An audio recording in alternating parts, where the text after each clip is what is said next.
If you are staying at Disney's Pop Century Resort or thinking about staying at Disney's Pop Century Resort in Walt Disney World, then this video is for you. I'm going to take you through all the small details about this resort and a standard room tour. I'm Terry with Creating the Magic, and let's go. I'm going to be breaking down the resort as a whole. First up with the room tour. Next, I'll be breaking down the different sections. Then we'll go into dining, looking at the gift shop, what it was like with transportation at this resort, extra services that you can possibly use at this resort, and then also the extra little magical things that I stumbled upon throughout my stay. First up, standard room tour. This is a standard room and it sleeps 4 adults. So this is going to be a pull-down bed. See who we have in here. A sleeping Pluto. Extra pillows will go here, and then the bedding is already on the bed, so you are good to go with everything that you need. And then I'll put the chairs over here in this corner right here once I get unpacked, and they'll just stay out of the way. You have the other bed here. You're going to have a ton of storage underneath, which is what you're going to need for luggage, and then also here as well, and then a few in the corners, okay? You are going to have a beverage fridge in here, and then you're going to go up to your coffee maker. And this is extremely important to me because I like to have coffee in the mornings, first thing in the morning. This is not a Keurig like other resorts that I have stayed in on property. So just in case you bring your own coffee like I do, there you go. So, and you have your cups, ice bucket, and then a little bit of storage if you have snacks or things like that. Then we're going to go into the drawers. So you have 1, 2, 3 drawers. And then we're going to open these. You're going to have your safe here. And then more storage there. Of course, you're going to have your TV here. And it's going to show you all the information that you need. Park hours for the day. And then it'll switch on you. There is going to be a sliding door that will separate the bathroom from the actual bedroom. And then you are going to have another door that will separate the actual shower and toilet from the sink area. It will come with the Disney products for the body wash, the conditioner, and the shampoo. And then shower head up here, and then shower there, and then you can take a bath. A lot of storage here. Then you do have 1 sink, and then storage up here. Here we go. Okay, storage, storage, storage. No doors on the closet, but there are places to hang clothes. You do also have an ironing board. And there is going to be the iron itself, and then a hair dryer. 5 different areas for plugs and USB ports all around the room for everybody that needs to charge all of their devices. If you need a table to sit at and eat, just pull up the bed and you are good to go. For my stay for the week that we were there, it was just myself and my adult son, and it was absolutely perfect for what we needed. Whenever you get into having 4 adults in that room, it is going to start getting a little tight, especially once the Murphy bed is pulled down. There really is going to be just a little bit of wiggle room between the bed and the actual drawers and things where the clothes are, not to mention all of the luggage and all of that. So if you have a smaller family, 2 adults and smaller children, it will be good. Also, whenever you start bringing in like a pack and play, it is also going to start getting a little tight. Keep that in mind as you are deciding if Disney's Pop Century is right for you. This resort has 5 different sections. So first up is going to be the 60 section, and that is going to be your preferred room. So it's going to be front and center, in the middle, and the closest to everything. You are going to have the main pool there, and that one is going to be the Hippy Dippy pool. Out of the 3 pools at this resort, this is going to be the most lively and have the most going on and have the loudest music. You are going to be a short walk, probably about 1 to 2 minutes from the Skyliner out to the back of the resort, and then about a 1 to 2 minute walk to the Disney buses out of the front of the resort near the lobby. You are also going to be very close to the lobby, dining, and all of that as well. Next up is going to be the 50 section. When you come out of the back of the lobby, you are going to take a right and head that way. Depending on where your room is, it is going to be about a 2 to 3 minute walk to the Skyliner out of the back of the resort, and then about the same 2 to 3 minutes to the Disney buses at the front of the resort, plus dining and the gift shop. In this section, you are also going to find a bowling pin pool, and within the 3 pools, this is about medium level as far as noise goes and then busyness goes. In the 70 section, you are not going to find a swimming pool. The closest swimming pool to you is going to be the Hippy Dippy pool, which is going to be in the 60 section. You are going to find over-the-top icons from this era. It is also going to be a 3 to 4 minute walk out the back of the resort to the Skyliner, and then about a 3 to 4 minute walk to the Disney buses, again, just depending on where your room is located in the 70s section. Last up is going to be the 80s and the 90s section, and these 2 sections are going to be the furthest away from everything. When you come out of the back of the lobby, you are going to take a left. You're going to walk straight all the way through the 70 sections and then take another left. Here you are going to find the computer-shaped pool, and out of the 3 pools, this is going to be the quietest pool out of all of them. From the 80s section, you are going to find that it is going to be a 5 to 6 minute walk to the Disney Skyliner and a 4 to 5 minute walk to the Disney buses. From the 90s section, which is going to be at the back of that area, it is going to be a 6 to 8 minute walk to the Skyliner and about a 5 to 6 minute walk to the Disney buses out of the front of the resort.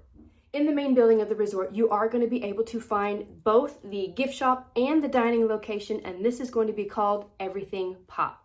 In the gift shop, you are going to be able to find resort-specific merchandise, Disney-themed treats, plush, shirts, hats, things that are in season, and then also there is going to be an extra wall with the amenities that you might have forgotten from home. For the dining location, this is going to be mainly your quick service option. It is going to be set up like cafeteria style dining with different stations, and it's going to be having different food at each station depending on what time of the day it is. You are also going to have a grab and go section, and this is where you're going to be able to get your ice cream bars. You're going to be able to get pastries, desserts. You're also going to be able to get grab and go sandwiches and salads, parfaits, anything that you would like to drink, plus your alcoholic drinks. One thing that I absolutely loved about and took advantage of was mobile ordering from this location. It helped the most for my son and I was to mobile order breakfast. As we were coming down, we were able to mobile order walking and have it ready by the time we got to the dining location itself. It really helped on the days that we needed to be in line to rope drop, especially like from Magic Kingdom. All we did was mobile order, we grabbed it, and we got our spot in line and were able to have breakfast right there and get on one of the first buses to get to Magic Kingdom. This is one of 2 value resorts that does have 2 different options to and from the parks. One of those options is the Disney Skyliner, which is a really, really big perk, especially if you're going to be spending most of your time at Epcot and or Hollywood Studios. The other mode of transportation is going to be the Disney buses. So something that you need to realize staying at Pop Century. For Hollywood Studios and Epcot, you will only have the Disney Skyliner as your transportation.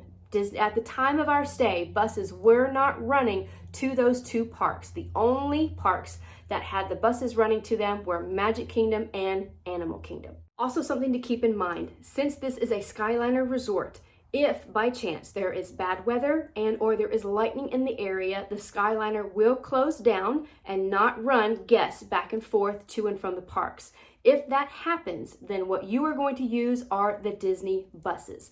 Be warned though, since this is not on a regular bus route, sometimes the lines to wait for your bus to get to and from the resort can be a little longer than what you would normally wait if a resort or a park was on a bus line.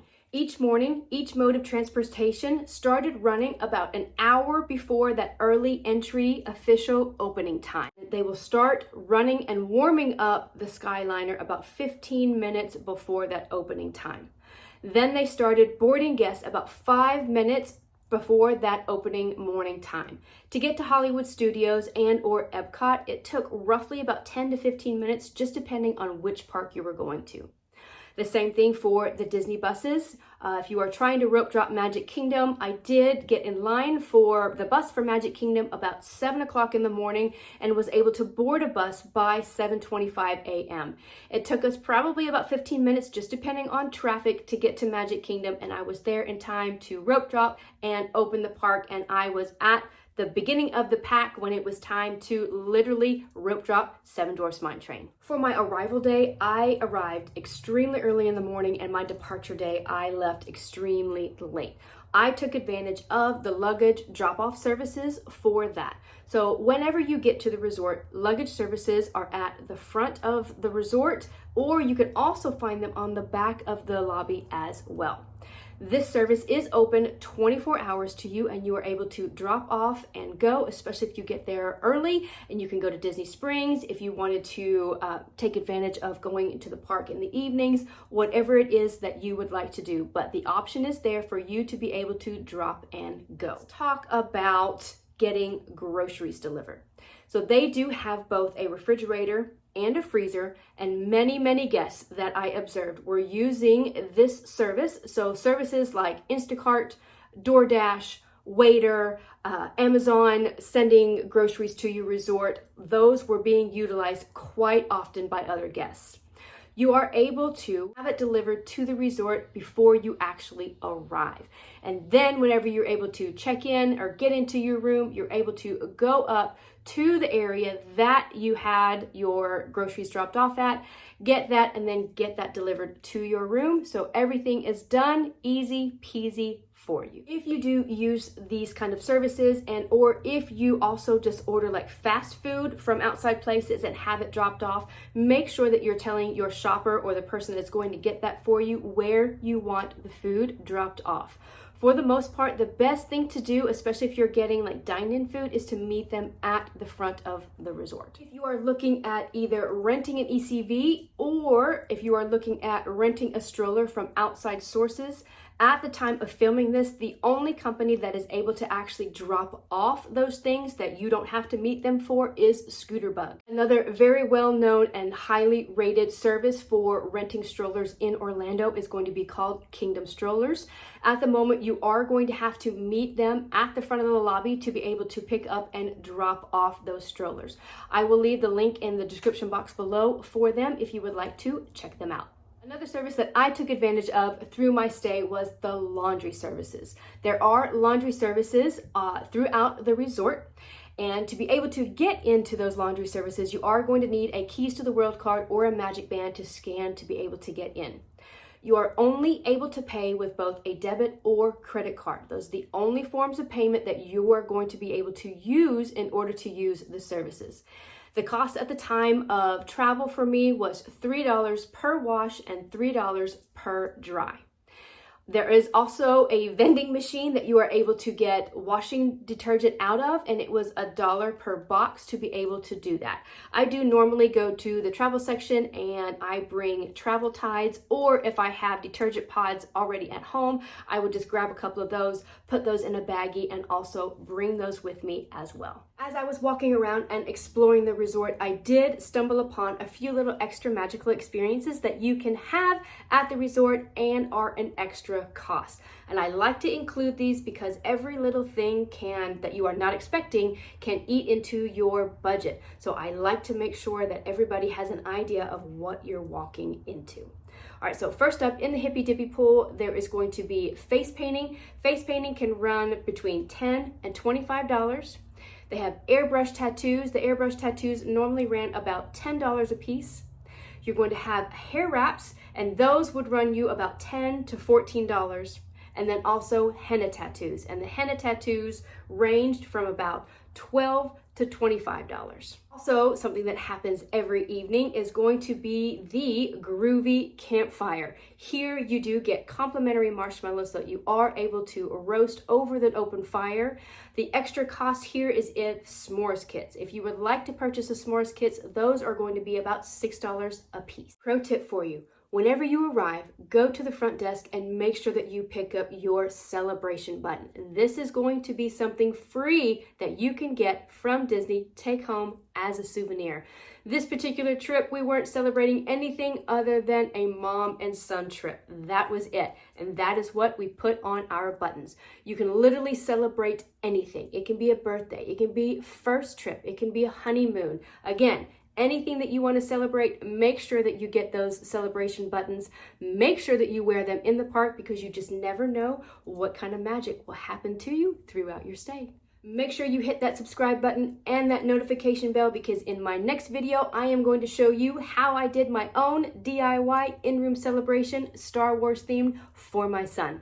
Also, if this video was helpful and you found the information that you were looking for, give it a thumbs up. That lets me know that I'm giving you all the information that you are looking for. Thank you so much for watching. I'm Terry with Creating the Magic, and have a magical day.